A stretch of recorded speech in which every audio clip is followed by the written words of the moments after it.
saya tidak kontrol lagi. Ya, jadi Bapak Ibu sekalian, yang pertama, untuk mengalami pemeliharaan Tuhan, kita harus memiliki ucapan yang positif. Itu pertama. Ya. Seperti yang diucapkan oleh Nabi Elia.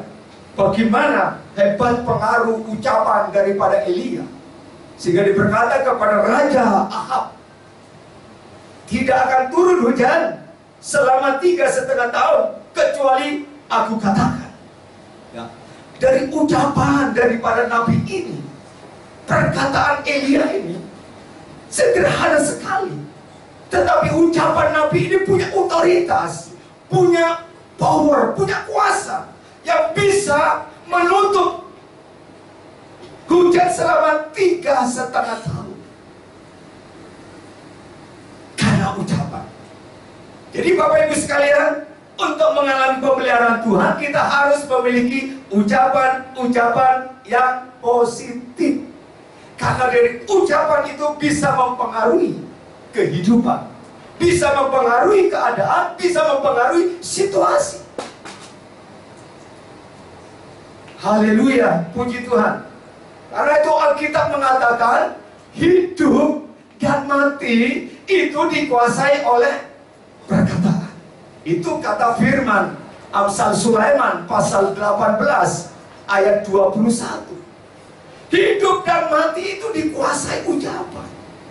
Jadi kalau saudara sebagai orang percaya, yang keluar dari perkataan kita, yang keluar dari mulut kita, yang keluar dari komunikasi kita, yang bicaranya hanya negatif terus, ini akan mempengaruhi. Tetapi kalau saudara bicara dengan positif, memang dokter sudah memvonis penyakitmu tidak akan sembuh, tetapi dengan iman kita akan berkata, tidak, oleh bilur-bilur Tuhan aku pasti sembuh. Itu ucapan bisa menyembuhkan penyakit kita. Mungkin saudara saat ini sedang mengalami masalah, beban berat, persoalan, pergumulan hidup, ekonomi, pekerjaan, karir, bisnis, atau rumah tangga. Tetapi coba kita berkata, tidak, aku mampu, aku bisa, aku kuat. Kalau saudara menghadapi kebutuhan ekonomi dan berkata, aku yakin burung-burung di udara tidak pernah menabur, tidak pernah menanam, tidak pernah mengumpulkan dalam lumbung, tetapi bisa dipelihara oleh Bapa di surga, bisa hidup, apalagi aku. Nah, kalau kita ucapkan dengan iman, itu juga akan terjadi dalam hidup saudara dan saya. Ya, maka saudara misalnya, aduh, aku orang gagal, aku orang miskin, aku orang melarat, aku orang deso, aku orang yang tidak punya apa-apa, aku orang. Kalau kita selalu berkata seperti itu akan terjadi, saudara. Tetapi kalau saudara berkata, tidak, dengan Tuhan aku bisa melakukan perkara yang besar. Tidak, dengan Tuhan aku mampu. Tidak, dengan Tuhan aku kuat. Tidak, dengan Tuhan aku bisa melewati badai kehidupan. Karena aku tidak berjalan sendiri. Dengan Tuhan aku bisa. Dan aku akan menjadi keluar sebagai pemenang. Perkataan itu penting, saudara.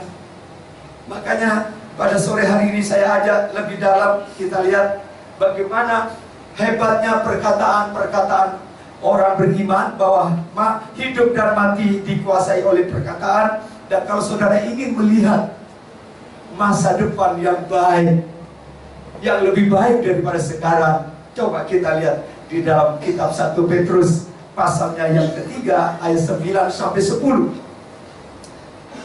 9 sampai 10. Bisa. Hah? Apa itu ya? Tadi di power di apa-apa. Kita lihat di dalam 1 Petrus pasalnya yang ketiga 9 sampai 10. Apa kata firman? 1 Petrus pasalnya yang ketiga 9 sampai 10. Dan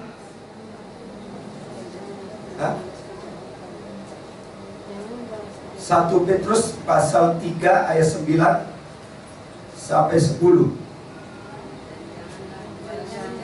Ya betul, 9 sampai 10. Dan janganlah membalas kejahatan dengan kejahatan, atau caci maki dengan caci maki, tetapi sebaliknya hendaklah kamu memberkati, karena untuk itulah kamu dipanggil, yaitu untuk memperoleh berkat. Sebab siapa yang mau mencintai hidup dan mau melihat hari-hari baik, ia harus menjaga lidahnya terhadap yang jahat dan bibirnya terhadap ucapan-ucapan yang menipu. Ya, termasuk kalau kita berbisnis, jangan suka berbohong. Ingin mendapat cuan yang banyak, berkat itu bukan karena kita pinter berbohong. Berkat itu datangnya dari Tuhan. Amin. Kalau saudara bekerja sesuai dengan kebenaran firman Allah, saya yakin saudara tidak akan kehilangan berkat. Justru Tuhan akan memberkati. Haleluya. Jadi kita mendapatkan berkat bukan karena pinternya berbohong, berpropaganda, menipu dan sebagainya. Kita mendapat berkat karena kita yakin bahwa hidup ini akan diberkati. Bahkan ingin mendapatkan masa depan yang baik. Dan saya percaya setiap orang ingin punya masa depan yang baik. Karena itu jaga perkataan kita. Jangan berkata yang jahat, yang bohong, yang menipu, yang ngapusi orang dan sebagainya. Ya, jangan berkata-kata sandiwara. Ya, karena apa? Bagaimanapun juga ada satu oknum yang melihat hati kita, sehingga apa yang kita ucapkan, ada seorang yang melihat, menilai kata-kata kita benar apa tidak.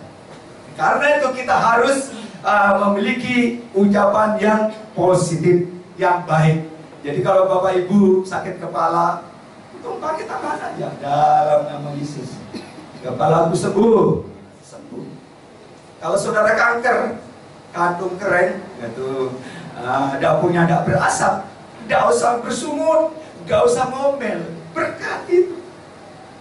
Kalau saudara menghadapi pekerjaan yang super berat, mungkin di rumah tidak ada pembantu, tidak ada tenaga untuk membantu setiap hari, mungkin sudah disuguhi 3 ember cucian, apalagi baru punya anak kecil, waduh, popok-popok 2 ember belum selesai, nambah lagi, rasanya capek, rasanya letih, rasanya aduh lelah, rasanya jenuh hidup. Saudara kerja rasanya sambil bersungut, marah-marah dan ngomel. Nah, saudara, itu pekerjaan jadi berat, saudara. Kegiatan kita setiap hari jadi membebani kita. Tetapi kalau saudara lakukan dengan sambil bekerja, sambil memuji Tuhan, cuci baju, cuci piring sambil memuji Tuhan, aduh, saya yakin pekerjaan yang berat bagaimanapun jadi ringan. Karena di dalam pujian dan ucapan syukur, di situ ada Allah hadir di tengah-tengah hidup kita. Haleluya. Kalau saudara kesepian, mungkin kesepian karena suami sudah digondol baby gombel. Dulu, waduh, suami kita luar biasa sayang. Gara-gara kena traktir semangkok bakso Solo, suami kita katut dengan itu, gombel-gombelnya. Akhirnya setiap hari sedih, susah, kesepian. Saudara coba lepaskan pujian, lepaskan ucapan syukur, lepaskan penyembahan. Saya yakin saudara dan saya akan terhibur. Karena ucapan orang beriman itu mengandung kuasa, ya, mengandung kuasa. Jadi kalau saudara punya pasangan, mungkin suaminya atau istrinya super cerewet, nggak usah dikutuk, nggak usah didoakan supaya cepat mati. Jangan. Kalau bisa, kalau sedang tidur, doakan, tumpangi tangan. Oh, istriku yang cerewet ini, berkati supaya dia berubah menjadi istri yang baik, yang hormat, yang sopan kalau ngomong. Saya percaya kuasa ucapan yang disertai dengan iman itu bisa mengubah. istri yang cerewet menjadi istri yang baik. Amin. Jangan cepat didoakan, biar aku doakan supaya dia cepat mati, supaya gue bisa kawin lagi. Gitu. Jangan, ya. Tidak akan mengubah keadaan. Jadi yang pertama, hidup ini harus memiliki perkataan yang positif, supaya kita dipelihara oleh Tuhan. Yang kedua, bukan hanya positif, tetapi yang kedua dikatakan kita harus menjadi anak Tuhan yang setia melayani Tuhan. Seperti Nabi Elia, dikatakan ayatnya yang kedua, yang kulayani. Jadi beda dengan hamba-hamba Tuhan yang lain banyak. Karena kena tekanan Raja Ahab, tekanan Ratu Isabel, banyak nabi-nabi menjadi murtad, tidak setia lagi. Ada yang kecewa melayani karena doanya tidak dijawab, karena pergumulannya tidak ditolong. Akhirnya dia tinggalkan pelayanan, dia ikuti Baal-Baal. Tetapi kita lihat Elia tidak. Dia tetap setia dan tetap eksis melayani pekerjaan Tuhan. Dan orang yang setia melayani pekerjaan Tuhan itu pasti dibela oleh Tuhan. Waktu saya melayani pekerjaan Tuhan di Rogo Jambi, waktu Bapak almarhum Bapak Pendeta Sulaiman mengutus saya, kamu pergi melayani ke Rogo Jambi, mau enggak? Padahal saya sudah pelayanan bantu di mana itu, di Pertemuan ya, Pertemuan itu sudah 40, Jumatnya sudah 40 orang, karena belum 60 gitu ya. Saya ditugaskan ke Rogo Jambi, Banyuwangi. Sampai di Banyuwangi, saya lihat di situ ada gedung gereja ukuran 5x8. 5x8. Terus saya tanya, kebaktian pertama yang hadir hanya 3 orang. 3 orang, saudara. Dan gereja itu tidak ada fasilitas apa-apa. Saya tidur di lantai bersama istri saya. Pada waktu itu istri saya dalam keadaan hamil, jadi tidak ada fasilitas. Tidur di lantai, untuk bantalnya tuh pakai anduk, ya. Ada papan, dialasin anduk, saudara. Tidur di situ setiap malam. Padahal istri saya tuh anak manja di Solo, anak tunggal, jadi sudah terbiasa hidup berkecukupan, hidup dalam kemewahan lah, boleh kata mewah, karena anak tunggal. Waktu saya ajak dia pelayanan ke Rogo Jambi, beda sekali, ya, beda sekali. Dan 3 jiwa ini jemaat, 1 seorang jin, orang totok lagi ya. Kalau ngomong tuh, orang hanya gitu ya. 1 seorang ibu muda, 1 anak remaja kelas 1 SMP. Dan ketiga jiwa ini ada 1 yang terkenal, super, ya, super jemaat ini, yaitu Encing ini. Bukan super kaya, super baik, tetapi super cerewet, saudara. Waduh, luar biasa. Jadi saya sebagai pendeta di situ diatur. Jadi pendeta kalau mandi jangan banyak-banyak. Loh, mandi aja diatur. Kalau jadi pendeta harus banyak sembahyang. Iya, pekerjaan saya memang sembahyang, Cik. Kalau jadi pendeta, kalau makan jangan yang enak-enak. Mana bisa enak? Oh, jemaat 3 orang, kolektor 300 untuk sampai 1 minggu.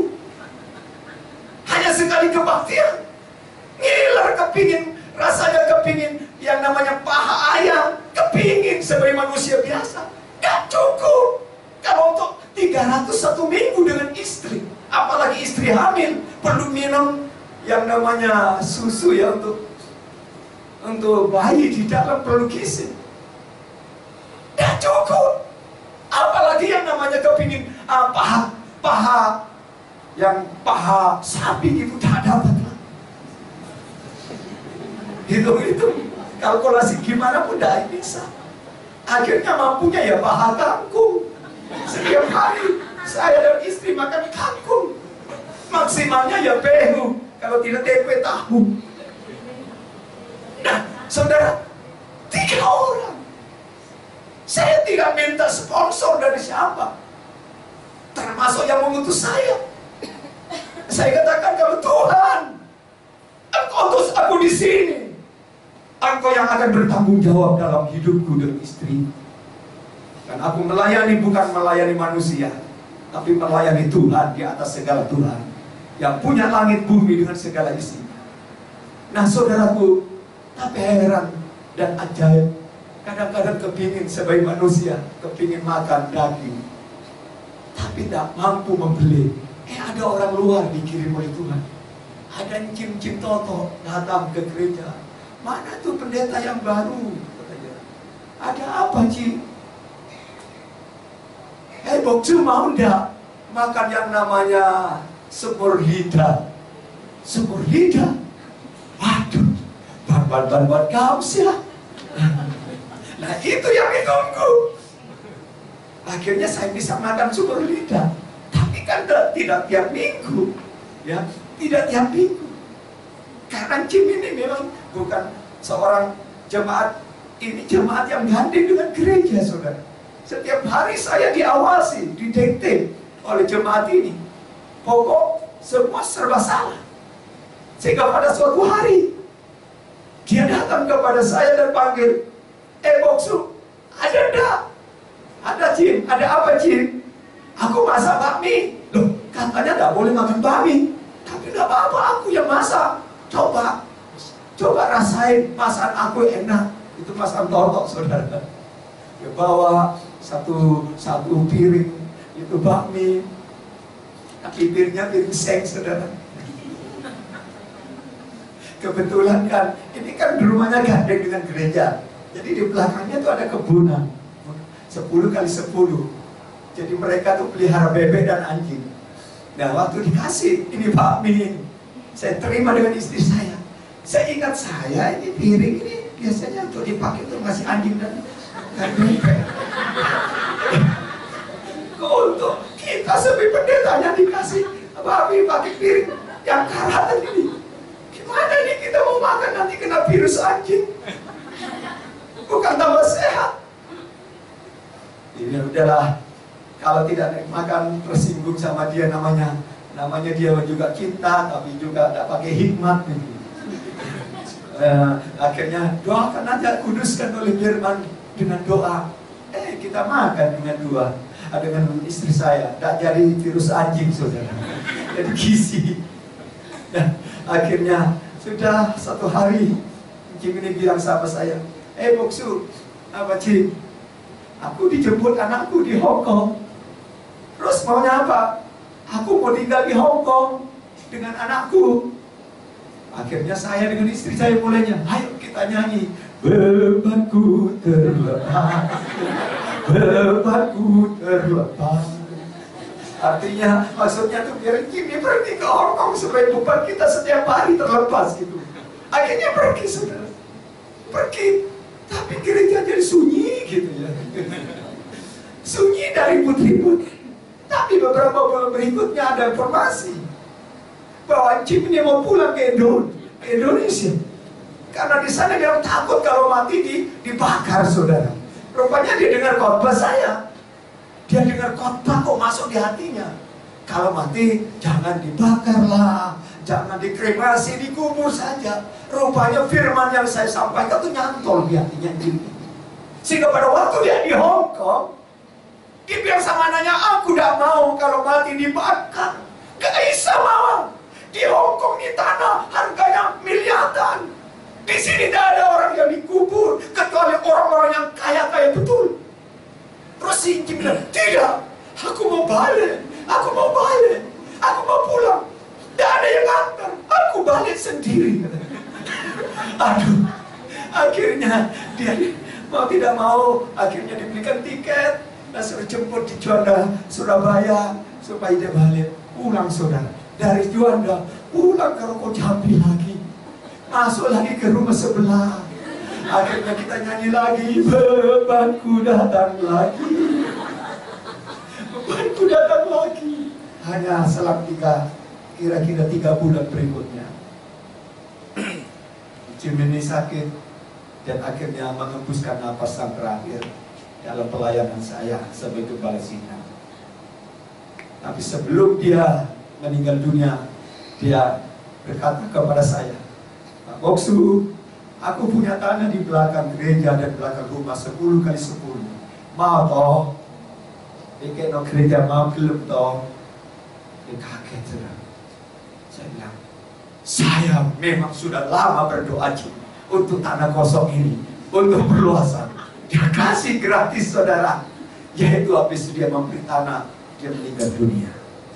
Jadi saudara, kadang-kadang kita melayani penderitaan-penderitaan yang kita alami dalam hidup, kadang-kadang diperlukan berkat Tuhan yang menyamar saudara.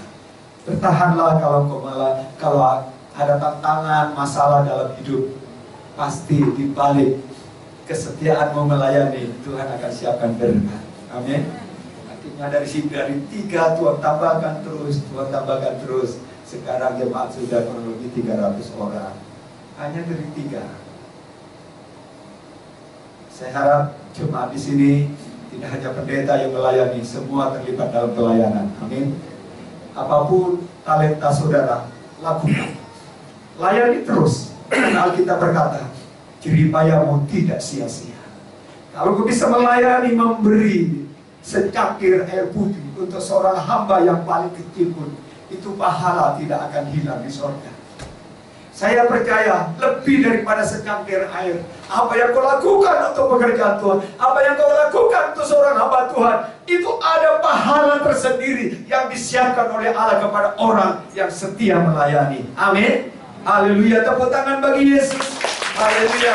Setia melayani, saya yakin Tuhan akan memberkati. Yang ketiga, bukan hanya setia melayani, yang ketiga pentingnya hidup mentaati firman Tuhan.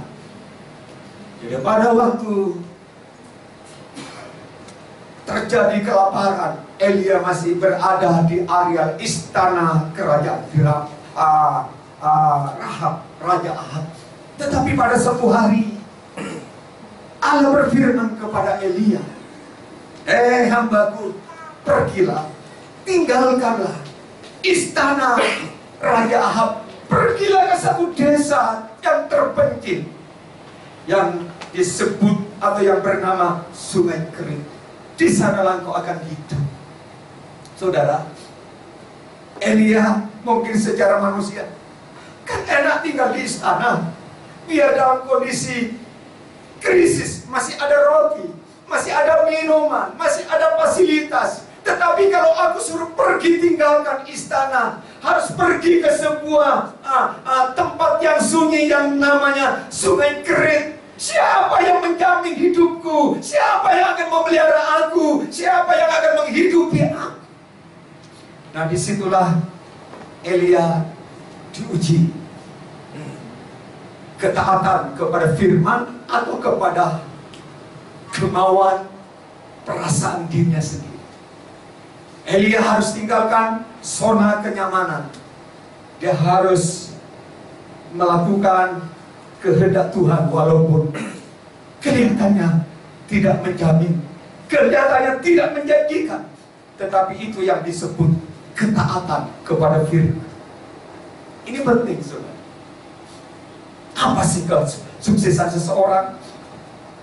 Apa ukuran kesuksesan seorang anak Tuhan, seorang hamba Tuhan? Bukan karena jemaat besar, bukan karena aku sudah memiliki segala-galanya secara duniawi. Tetapi kesuksesan yang utama, yang terpenting di dalam kekristenan adalah orang yang taat melakukan kehendak Tuhan. Meskipun itu rasanya tidak enak, bertentangan dengan pikiranku, pikiran kita. Seperti Elia, dia taat. Dia pergi tinggalkan istana. Dia pergi ke tempat yang namanya Sungai Kerit. Sama dengan Abraham.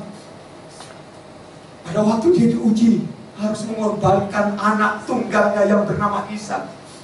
Anak yang sedang lucu-lucunya. Tiba-tiba Allah berfirman kepada Elia, bawa anakmu ke Gunung Moria. Di sanalah korbankan kepadaku sebagai korban bakar. Mungkin Abraham, kalau seperti kita, dia akan berkata, Tuhan, bukankah 25 tahun, bahkan 35 tahun aku menunggu anak ini menjadi anak remaja. Kenapa kau tega menyuruh anak ini harus kubunuh dengan tanganku sendiri. Tapi itulah Tuhan menguji cinta anak atau cinta firman. Tapi kita lihat Abraham taat kepada firman. Dia malah lakukan. Dan pada saat yang tepat Tuhan katakan, jangan bunuh anak. Karena aku sudah melihat engkau seorang anak Tuhan yang taat kepada firman-Ku. Itu lihat di belakang. Aku sudah siapkan seekor domba pengganti putramu. Domba inilah yang jadi korban. Nah, Bapak Ibu sekalian, sehingga muncullah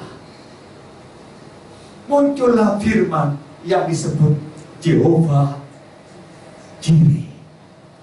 Allah akan menyediakan yang tidak ada menjadi ada. Kalau saudara taat kepada firman, Allah akan menyediakan yang tidak ada menjadi ada. Yang tidak mungkin menjadi mungkin. Yang mustahil bagi kita tidak mustahil bagi Tuhan. Amin. Haleluya. Taat firman itu penting. Bukan hanya sekedar dengar, waduh, ini khotbahnya hebat.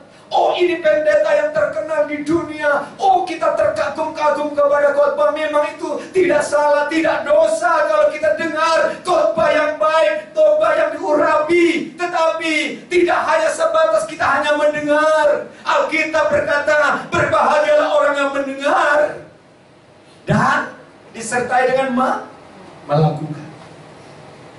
Elia dengar firman, melakukan. Sehingga ditinggalkan zona nyaman, dia pergi ke tepi sungai Krit. Dia taat. Haleluya. Nah, itu yang ketiga. Yang keempat, dikatakan yang keempat, menghormati atau hidup tekun di dalam doa. Saya percaya bahwa Elia, waktu dia ada di tepi sungai Krit, dia tidak akan berkata dan menyanyi, nasibku kok seperti ini. Mengapa Tuhan bawa aku ke tempat ini? Dia tidak bersungut, dia tidak ngambil, dia tidak menggerutu. Tetapi paling tidak Elia berada di tempat yang sunyi. Dia banyak waktu untuk memuji Tuhan, berdoa, berkomunikasi dengan Allah, ya, melalui doa, pujian dan penyembahan. Jadi yang keempat ini pentingnya, kita harus banyak berdoa di akhir zaman ini. Kita berdoa. Kita tidak tahu apa yang akan terjadi 2 tahun ke depan. Kita tidak tahu apa yang terjadi 5 tahun ke depan tentang dunia ini. Karena Alkitab mengatakan, ketahuilah pada akhir zaman ini akan datang masa-masa yang sukar, sulit.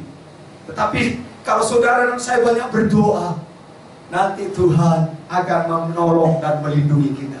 Berdoa juga untuk keluarga kita. Berdoa juga untuk anak-anak kita. Berdoa juga untuk karir keluarga, suami kita atau istri kita. Berdoa juga untuk pelayanan, hamba-hambanya yang melayani. Berdoa juga untuk negeri, bangsa, pemimpin-pemimpin dunia, pemimpin daerah, pemimpin DKI Jaya ini. Kita doakan. Kita doakan. Saya yakin dan percaya doa orang benar besar kuasanya. Jadi kalau saudara punya masalah, sudah lapor sama Tuhan. Katakan, aku ini lagi sulit, aku lagi sakit, aku lagi putus asa, aku lagi patah hati, aku lagi putus pacar. Padahal tahun lalu aku lagi berjalan sama-sama dengan pacarku. Kebetulan pacarnya bernama Maria. Nah, yang laki namanya Lukas. Pergilah ke Taman Ancol sambil berkata, cinta kita tidak akan berubah sampai kapanpun. Biar lautan api kita seberangi bersama. Apapun yang terjadi, tidak ada satu kuasa yang dapat memisahkan kita. Satu hari si cowoknya dia pergi kuliah di Bandung.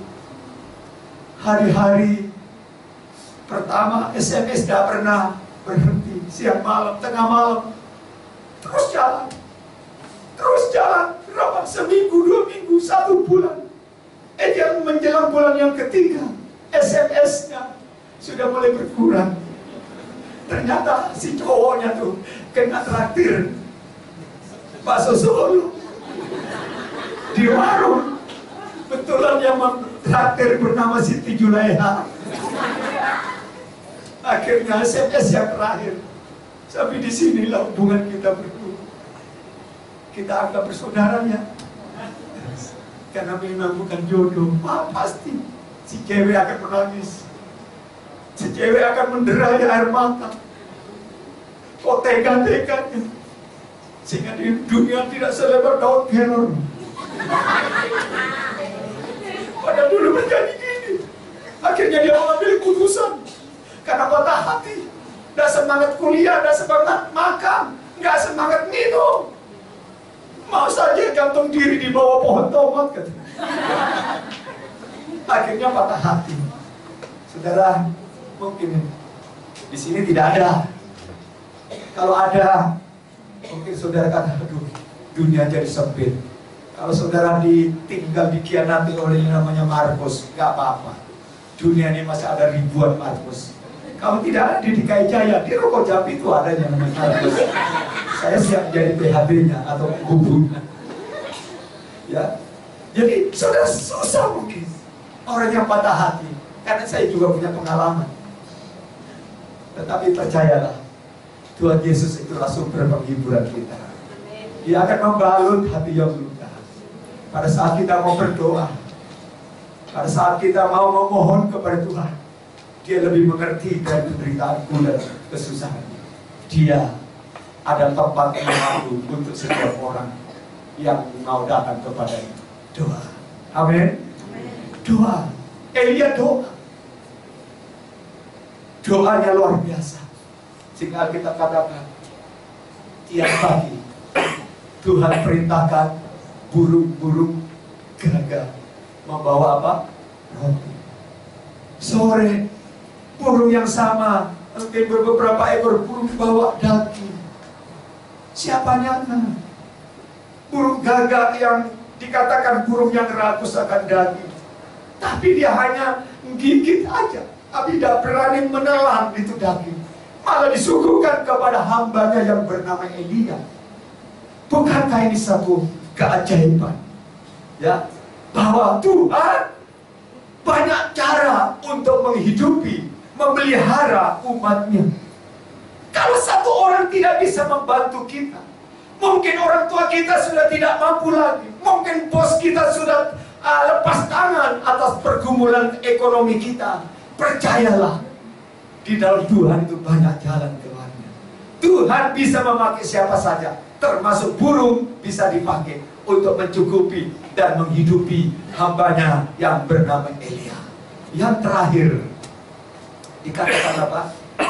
Elia itu adalah seorang ya dikatakan Elia itu seorang hamba Tuhan. Seorang hamba Tuhan yang tidak hebat daripada kita, menyadari bahwa dia juga adalah manusia, bisa putus asa, bisa susah, bisa mengatakan Tuhan aku tidak kuat. Itu manusiawi. Jadi kalau saudara menghadapi problem yang begitu berat, itu hal biasa. Yang penting jangan menyerah kepada keadaan. Saat kita mengalami masalah, terus menyerah kepada Tuhan. Andai kata Elia katakan, ambillah nyawaku. Aku tidak kuat, aku tidak sanggup. Hanya gara-gara dikejar atau diancam oleh Ratu Isabel, dia lari terbirit-birit. Dia pergi kepada belantara di bawah pohon ara. Dia berkata, Tuhan, aku tidak kuat, aku tidak sanggup, cabut jauh aku. Tapi Tuhan bilang, aku sudah siapkan itu roti dan minum. Ayo makan, minumlah. Perjalananmu masih jauh. Elia, wow, Elia semangat lagi. Makanya semangat itu penting, saudara.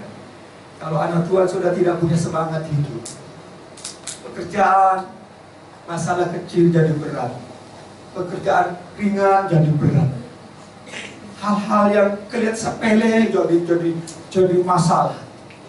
Karena sikap kita sudah menyerah sebelum berperang. Tetapi kalau punya semangat, waduh, saya percaya semangat itu akan mengatasi segala-galanya. Elia akhirnya bangkit. Setelah apa? Makan roti dan minum air. Jadi Bapak Ibu, kalau ingin kuat di dalam Tuhan, tetap terpelihara di tengah-tengah krisis. Jangan pernah mengabaikan makan roti dan minum air yang merupakan lambang daripada firman. Karena firman inilah makanan utama kerohanian saudara dan saya, supaya kita tetap kuat, supaya kita tetap bergairah, tetap semangat dalam hidup. Karena firman itulah akan membawa kita kekuatan, kemenangan di dalam dunia ini.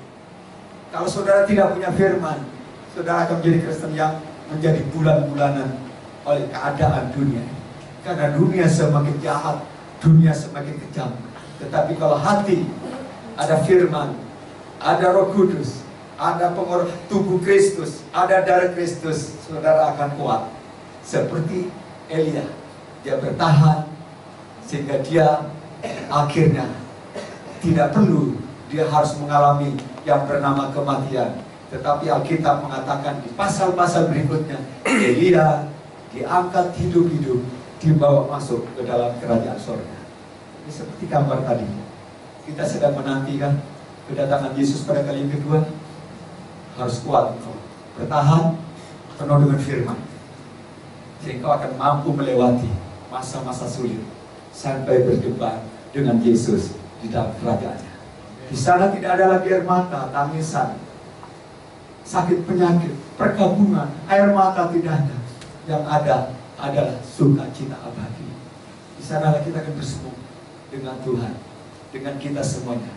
Kalau memang Tuhan izinkan saya bisa ketemu dengan saudara, tapi kalau tidak bisa Tuhan izinkan saya ketemu Bapak di tempat ini, tidak apa-apa. Satu saat yang pasti kita bisa ketemu di surga. Amin. Di sanalah kita akan bersama-sama dengan Tuhan selama-lamanya. Tuhan akan memberkati kita. Haleluya. Kita bangkit berdiri. Ada lagu yang menyatakan, lagu lama.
Terima kasih Tuhan Yesus.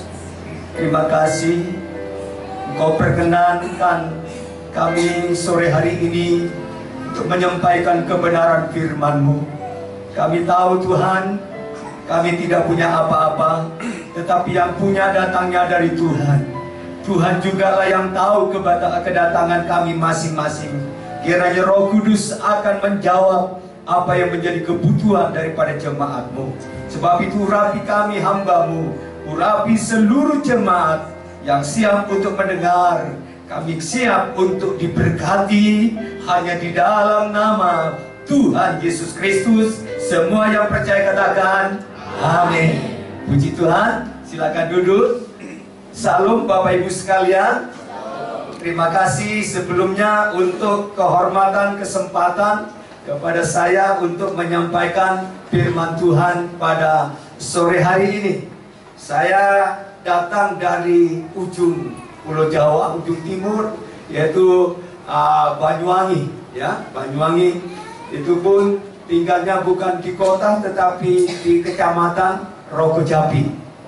Jadi 15 kilo dari kota Banyuwangi. Dan saya bersama istri juga dengan putri saya yang ketiga. Tapi pada sore hari ini tidak bisa hadir karena anak kami yang ketiga ini akan kuliah di Jakarta Selatan sana, di tempat Cipete. Besok pagi dia sudah akan mengawali kegiatan di kampus, sehingga dia tidak bisa datang untuk mengikuti ibadah pada sore hari ini. Tapi tadi pagi sudah ibadah di kota, di Jalan Kartini, di Jalan Kartini Gang Losiu, ya, Loser. Maaf karena saya bukan Cina asli, Cina campuran karena saya dari Madura, puji Tuhan. Tapi Tuhan Yesus itu cinta kepada semua suku bangsa, karena Tuhan Yesus mati bukan hanya untuk satu etnis, Tuhan Yesus mati untuk kita semua yang percaya. Sehingga kita semua yang percaya dipilih, diselamatkan, ditebus, dan kita layak untuk menjadi anak-anak Tuhan. Dan yang kedua, saya bangga dan berterima kasih kepada Tuhan karena malam hari ini saya bisa berjumpa dengan Bapak Pendeta Yahya Mulyono, ya, salah satu anak rohani saya dulu mantan pada tahun 70, 78, dan 79. Beliau ini masih remaja, ya, waktu di Surabaya. Dan waktu itu saya jadi hamba Tuhan pengerja, ya, masih dalam pelayanan di salah satu gereja lokal. Dan ini kurang lebih 36 tahun, ya, kurang lebih 36 tahun baru ketemu malam hari ini. Ini satu kebanggaan sebagai rekan sekerja di dalam Tuhan Yesus. Ternyata Tuhan pakai hambanya di DKI Jaya untuk membimbing, membina pekerjaan Tuhan yang ada di Gereja Isa Al-Masih Jakarta ini. Dan percaya bahwa Tuhan Yesus itu bisa memakai siapa saja. Amin. Haleluya. Nah, Bapak Ibu sekalian, saya belum lengkap karena saya punya istri satu, punya anak 3. Anak nomor 1, nomor 2 ada di Banyuwangi, nomor 3 ada di Cipete, besok akan mulai kuliah. Dan cucu saya baru 1, umur saya baru 62 tahun, jadi masih muda. Dan istri saya 56 tahun, ya, masuk 56 tahun. Dan minggu depan itu ulang tahun saya, ke 62. Dan saya tidak merasa tua, karena di dalam Tuhan tetap bersuka cita. Amin. Karena itu bapak-bapak, ibu-ibu, supaya tetap awet muda, kita harus bersuka cita di dalam Tuhan, ya. Karena kita punya Tuhan, kita harus bersuka cita, harus bersemangat, harus bergairah di dalam Tuhan Yesus. Karena dialah sumber kehidupan, keselamatan, bahkan juga sumber kesehatan. Malam hari ini saya ingin menyampaikan satu topik, bicara tentang pemeliharaan Tuhan di tengah-tengah krisis, ya, atau di masa krisis, atau menikmati pemeliharaan Allah di tengah krisis. Kita akan membaca di dalam kitab 1 Raja-Raja pasal yang ke-17, ayatnya yang pertama sampai ayatnya yang ke-7, Ya, saya akan membaca ayat 1 sampai ayatnya yang ke-7. Elia di tepi sungai Kerit. Lalu berkatalah Elia, orang Tisbe dari Tisbe Gilead, kepada Ahab, demi Tuhan yang hidup, Allah Israel yang kulayani, sesungguhnya tidak ada embun atau hujan pada tahun-tahun ini, kecuali kalau kukatakan. Kemudian datanglah firman Tuhan kepadanya, beginilah pergilah dari sini, berjalan ke timur dan bersembunyilah di tepi sungai Kerit, di sebelah timur sungai Yordan. Engkau dapat minum dari sungai itu, dan burung-burung gagak telah kuperintahkan untuk memberi makan engkau di sana. Lalu ia pergi dan melakukan seperti firman Tuhan. Ia pergi dan diam di tepi sungai Kerit dan di sebelah timur sungai Yordan. Pada waktu pagi dan petang, burung-burung gagak membawa roti dan daging kepadanya, dan ia minum dari sungai itu. Nah, Bapak Ibu sekalian, kalau kita baca di dalam kisah ini adalah berita yang sudah tidak asing lagi. Mungkin kita sudah mendengar cerita ini pada waktu kita masih duduk di sekolah minggu, tentang Tuhan memberi makan Nabi Elia dengan roti, dengan daging melalui burung-burung gagak di zamannya. Nah, saudaraku yang dikasihi Tuhan, ini memang cerita yang sudah lama, tetapi saya yakin dan percaya firman Allah itu selalu baru. Ya, firman Allah tidak hanya kita tahu dan mengerti, tetapi kita juga harus meresponi, mengimani, sehingga firman Allah ini menjadi pengalaman di dalam kehidupan orang-orang percaya. Bagaimana kita sebagai anak Tuhan menikmati pemeliharaan Allah di masa-masa krisis. Kalau kita sudah baca tadi bahwa bangsa Israel sedang menghadapi krisis. Krisisnya sangat kompleks sekali. Yang pertama, bangsa Israel mengalami krisis ekonomi. Karena dikatakan oleh Alkitab 3,5 tahun kota Samaria itu tidak dihujani, ya, sehingga lahan-lahan, peternakan, perkebunan semuanya menjadi tidak berfungsi, tidak menghasilkan, karena tidak adanya turun hujan selama 3,5 tahun. Akibat daripada krisis ini, Israel dilanda dengan krisis ekonomi. Saudara yang dikasihi oleh Tuhan, memang masalah jasmani tidak ada hubungannya dengan rohani, tetapi inilah bagian hidup kita di dunia. Kita masih membutuhkan secara jasmani untuk kita menempati hal-hal yang rohani. Jasmani pun dibutuhkan. Betul apa tidak, saudaraku?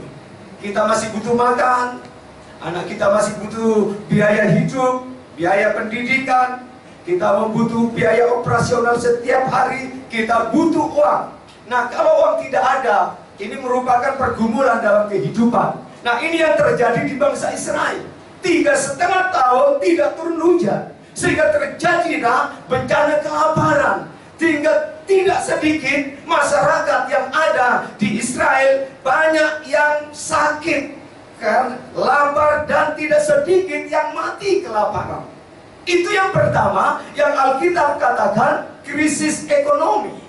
Ada lagi krisis yang kedua, dikatakan bahwa Israel sedang mengalami krisis kepemimpinan.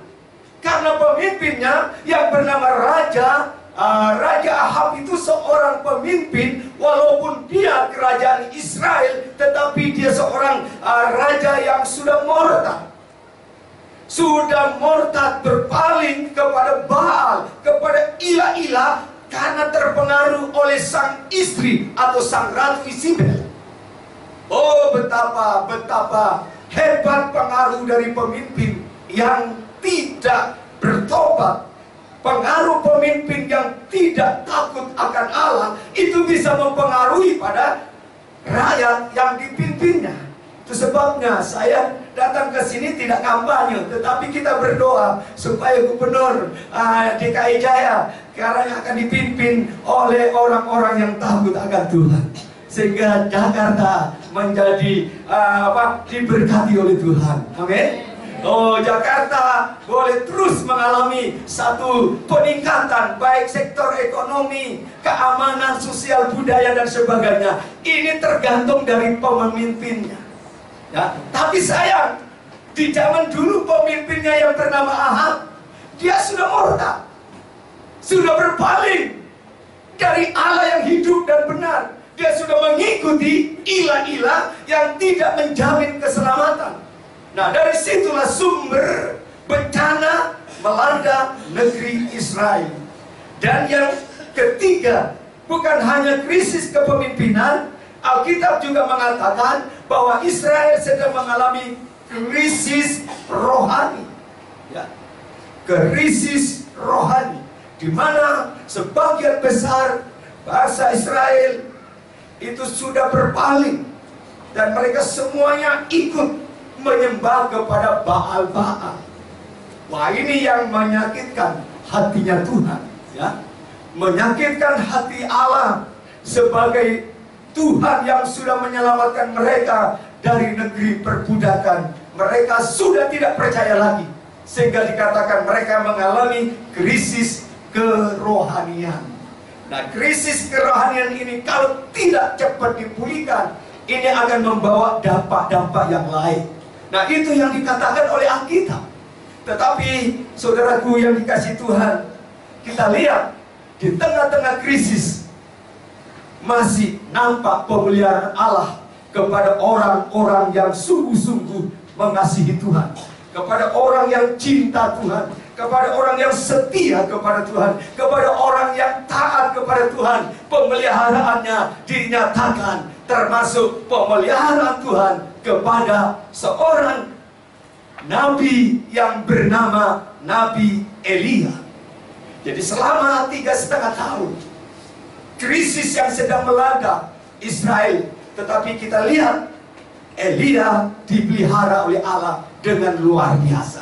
Dan saya yakin dan percaya, kita sebagai umat Tuhan, sebagai orang yang beriman kepada Allah yang sama, yang pernah disembah oleh Nabi Elia, adalah Allah kita juga, yang kita puji di dalam nama Tuhan Yesus. Saya yakin Tuhan juga akan memelihara saudara dan saya kalau kita tetap taat kepada firman Allah. Amin. Haleluya. Berikan tepuk tangan dulu kepada Yesus. Bagaimana saudara kita ingin mengalami pemeliharaan Tuhan? Saya lihat di dalam ayat-ayat yang kita baca tadi, ada beberapa hal yang harus kita perhatikan baik-baik untuk mengalami masa-masa pemeliharaan Tuhan di masa krisis. Yang pertama, di dalam ayat 1. Ya, ayat 1 itu berbicara tentang kita harus memiliki. Nah, susah ya.